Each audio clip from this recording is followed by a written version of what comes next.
Hello everyone, আসসালামু আলাইকুম। তো চলে এলাম আমার বোনের বিয়ের আউটডোর ফটোশ্যুট ব্লগ নিয়ে। তো আমার বোনকে কেমন লাগছে সবাই জানাবেন।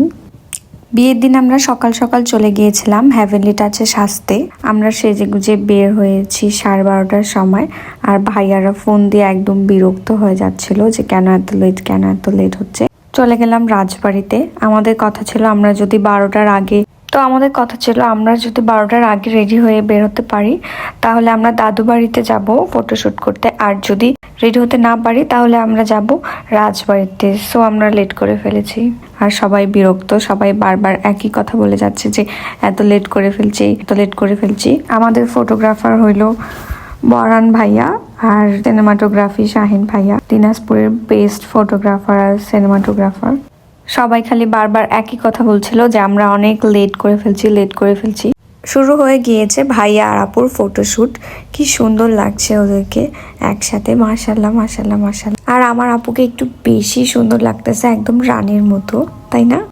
এই যে আপুদের ফটোশ্যুট চলছে, তার মাঝে আমাকে বরান ভাইয়া বলল যে একটু ঘুরো, তোমার কয়েকটা ছবি নিই। তাই আমি একটু ঘুরছিলাম আর কি।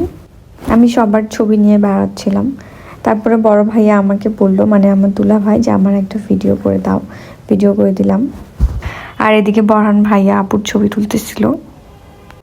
এই ছবিগুলো মাশাল্লাহ অনেক অনেক অনেক জোস আসছে। ছবি তুলতে না তুলতেই বাসা থেকে আমাদের কল আসা শুরু হয়ে গেছে যে এখনো কেন আসেনি। খালি কলের উপর কল, সবাই খালি তাড়াহুড়া করার পরও এত সুন্দর আসছে সব পিকচারগুলো যে অস্থির। তারপরে আমরা জলদি বের হয়ে আমরা চলে যাই কমিউনিটি সেন্টারে। আমরা গাড়িতে করে যেতে পারিনি, কারণ রাজবাড়ির গেটের সামনে একটা বড় বাস দাঁড়িয়েছিল, যার জন্য গাড়ি বের হচ্ছিল না, আর আমাদের লেট হচ্ছিল, এই জন্য আমরা অটোতে করে চলে আসি।